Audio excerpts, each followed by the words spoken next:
चीज पास्ता खा लो, चीज पास्ता। आओ आओ प्यारे प्यारे बच्चों, आओ स्वादिष्ट चीज पास्ता। जैसे ही गरीब सूरज पास्ता लेकर आया, सभी घरों के बड़े क्या बच्चे सब ललचाए हुए दौड़े दौड़े चले आए। उनमें से एक सुधा थी। उसने मुस्कुराकर पूछा, आज आने में बड़ी देर लगा दी सूरज भैया। मेरा मुन्ना सुबह से आपकी ही बाट जो रहा था। जब से इसकी जुबान पर अपना चीज पास्ता का स्वाद क्या लगा है, बड़ी ही चटोरी जीभ हो गई है इसकी। मुझे चीज पास्ता खाना है, चीज पास्ता खाना है, जल्दी से दो ना। ले ले ले, मेरा मुन्ना को चीज पास्ता खाना है। अच्छा ये लो। सूरज का स्वभाव बहुत ही हंसमुख था। यूं तो उसने अपनी जिंदगी में धन तो नहीं कमाया था, मगर लोगों से प्यार और इज्जत बहुत कमाई थी। मगर ये आज की इस दुनिया का कड़वा सच है। ये दुनिया इज्जत भी उसी को करती है जिसके पास दौलत हो। सूरज के परिवार में बस उसकी बहन अवनी थी, जिसमें सूरज की जान बसती थी। वो बहुत छोटा था जब सिर से माँ बाप का साया भी उठ गया था। ऐसे में सूरज की पढ़ाई लिखाई छूट गई और गुजारे के लिए वो चीज पास्ता बनाकर गली गली में घूमकर बेचा करता। दिन भर पास्ता बेचकर घर लौटते रास्ते में उसने भगवान का धन्यवाद दिया। भगवान की दया से आज तो सारा पास्ता बिक गया, कमाई भी अच्छी हुई है। तभी सूरज हलवाई की दुकान देखकर रुक गया। अवनी को रसमलाई कितनी भाती है, उसके लिए खरीद लेता हूँ, देखेगी तो खुश हो जाएगी। कहो भाई क्या दूं? ये रसमलाई कितने की दी? एक 50 रुपए की पड़ेगी। अच्छा तो फिर 2 दे देना। अपनी बहन की खुशी के लिए सूरज सीधे 100 रुपए की रसमलाई खरीद लेता है, जबकि वो एक एक रुपए भी कमाने के लिए दिन भर तपती धूप में गली गली घूमता था। जैसे वो घर पहुंचा तो अवनी गुस्से से भरी झोपड़ी के बाहर बैठी थी। अरे छोटी, तू घर के बाहर क्यों बैठी है? हवा खाने तो बैठी नहीं होंगी ना भैया। आपने बिजली का बिल नहीं भरा है, इसीलिए लाइट काट दी गई है और घर में एक मोमबत्ती भी नहीं है। पता नहीं कैसे गरीब भाई की बहन हूं मैं। अवनी का ये कहना सूरज के दिल पर जा लगा। फिर भी उसने मुस्कुराकर कहा, अच्छा ये सब छोड़, ये देख मैं तेरे लिए तेरी मनपसंद रसमलाई लाया हूं, खा ले मेरे लिए। मुंह खोल मेरी प्यारी बहन। अवनी ने जैसे ही रसमलाई खाई तो गुस्से से उसे थूक दिया। अथू! क्या हुआ बहन, रसमलाई अच्छी नहीं क्या? अरे किस दो कौड़ी की दुकान से खरीद कर लाए हो ये? डालडे का स्वाद आ रहा है इसमें। जितने करीब तुम हो उतनी ही घटिया तुम्हारी लाई हुई मिठाई। ये कहकर अवनी पैर धमकते अंदर चली गई। यूं तो इस दुनिया में भाई बहन का बंधन सबसे अटूट होता है, मगर अवनी अपने भाई सूरज के स्वभाव से एकदम अलग थी।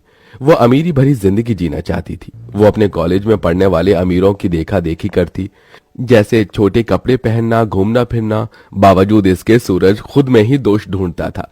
वो रात भर झोपड़ी के ओट पर बैठे रोता रहा। मैं अपनी बहन को एक अच्छी जिंदगी नहीं दे सकता। अब से मैं गली गली घूमकर नहीं बल्कि बाजार में चीज पास्ता बेचूंगा और कल बिजली का बिल भर दूंगा सबसे पहले, ताकि मेरी बहन को पढ़ने में तकलीफ न हो। यूं ही वक्त गुजरता गया। सूरज पूरे दिन बाजार में खड़ा रहता और चीज पास्ता बेचता। थोड़े दिन बाद सूरज अवनी के लिए रिश्ते देखने लगा। उस दिन अवनी गुनगुनाते हुए पर्स टांगे ऊंची सैंडल में घर आई। ला ला ला ला ला ला ला ला। सूरज ने तस्वीर दिखाते हुए कहा, अवनी ये देख, मैंने तेरे लिए ये कुछ रिश्ते देखे हैं। ये लड़का गांव के सरकारी स्कूल में मास्टर है और एक ये दूसरा, ये बैंक में चपरासी के पद पर है। तू बस हाँ कर दे। तस्वीर देखकर अवनी ने दांत पीस लिए और बौखलाकर बोली, मुझे तुमसे यही उम्मीद थी भैया, तुम मेरे लिए ऐसा ही कोई गया गुजरा रिश्ता ढूंढोगे। मगर एक चपरासी या मामूली से स्कूटर मास्टर से मैं शादी करके अपने आगे की सारी जिंदगी गरीबी में नहीं बिताना चाहती।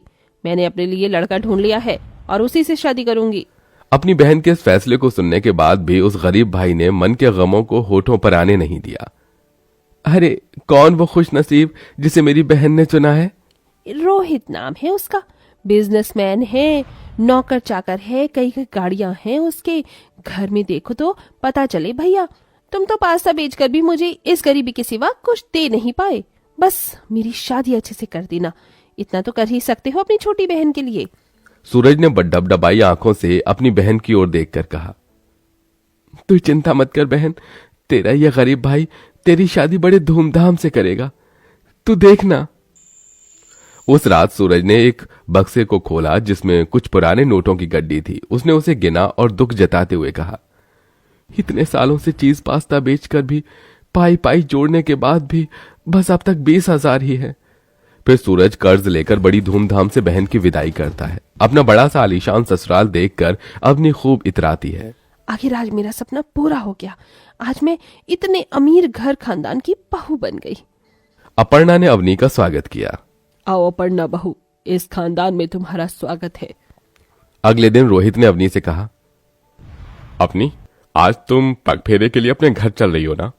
रोहित, मेरा जाने का बिल्कुल मन नहीं है। पर भैया तुम्हारी राह देख रहे होंगी। अपनी थोड़ी देर की तो बात है। थोड़ी ही देर में महंगी सी गाड़ी गरीब सूरज के द्वार पर आई, जहां अंदर सूरज चूल्हे के धुएं में पास्ता बना रहा था। आज तो कितनी देर हो गई, बस चीज डालना रह गया। हो गया पास्ता तैयार, अभी बेचने भी जाना है। इतने में अवनी महंगी सी साड़ी और गहने पहने हाथों में पर्स टांगे अंदर आई। अपनी बहन को देखकर सूरज फूला नहीं समाया। नमस्ते सूरज भैया। अरे खुश रहिए रोहित बाबू। अवनी मेरी बहन, आजा आजा बैठना। तभी अवनी ने घमंड से भरे अंदाज में कहा, कहाँ बैठूं? इस झोपड़पट्टी में बैठने के लिए कुर्सी भी तो नहीं है। इस फटीचर चटाई पर मैं नहीं बैठूंगी। मेरा यहाँ दम घुट रहा है। रोहित, मुझे घर ले चलो प्लीज। अपनी बहन के हाथों हुए अपमान से उस गरीब भाई का दिल छलनी छलनी हो गया। फिर भी उसने कहा, बहन शादी के बाद पहली बार अपने गरीब भाई के घर आई है, खाकर जा, ये देख मैंने चीज पास्ता बनाया है। बड़े ही प्यार भरे मन से सूरज ने एक कटोरी में अपना बनाया चीज पास्ता उसकी ओर बढ़ाया, पर अवनी ने मना कर दिया। भैया, अपना ये गरीबों वाला चीज पास्ता तुम ही खाओ। आज तुम्हारी बहन की इतनी हैसियत है कि मैं 5 स्टार और 7 स्टार होटल में खाना खा सकती हूँ। और जब तुम्हारा मन भर जाए ना, तो ये गली गली घूमकर अपना पास्ता बेचने से तो फिर आ जाना मेरे घर। तुम्हें ड्राइवर की नौकरी पर रख लूंगी। चलो रोहित। इस अपमान के बाद सूरज का मन चीत्कार करने लगा। उसकी आंखों से झरझर आंसुओं की बौछार गिरने लगी। आज मुझे मेरी बहन ने ये सबक दिया है कि इस दुनिया में जिसके पास पैसा है उसी की इज्जत है। अब मैं भी अमीर बनूंगा। अपनी अमीर बहन के हाथ हुए अपमान को सूरज भूल नहीं सका और उसने खुद को मेहनत की भट्टी में झोंक दिया। वो कड़ी मेहनत करके एक सवेरे चीज पास्ता बेचने निकला। चीज पास्ता खा लो, चीज पास्ता, गर्मा गर्म स्वादिष्ट चीज पास्ता। अरे भाई एक प्लेट चीज पास्ता देना। एक प्लेट चीज पास्ता मुझे भी देना। जी भैया, अभी देता हूं। धीरे धीरे उसका छोटा मोटा पास्ते का ठेला दुकान और फिर नामी रेस्टोरेंट में बदल गया। अब तो जैसे हर जुबान पर कल के गरीब सूरज के चीज पास्ता का स्वाद चढ़कर बोलता। उसके पास घर, बंगला, गाड़ी सब हो गया। फिर एक दिन आंखों में आंसू लिए अवनी एक पुरानी सी फटेहाल साड़ी में मुरझाए चेहरे के साथ अपने भाई के घर आई।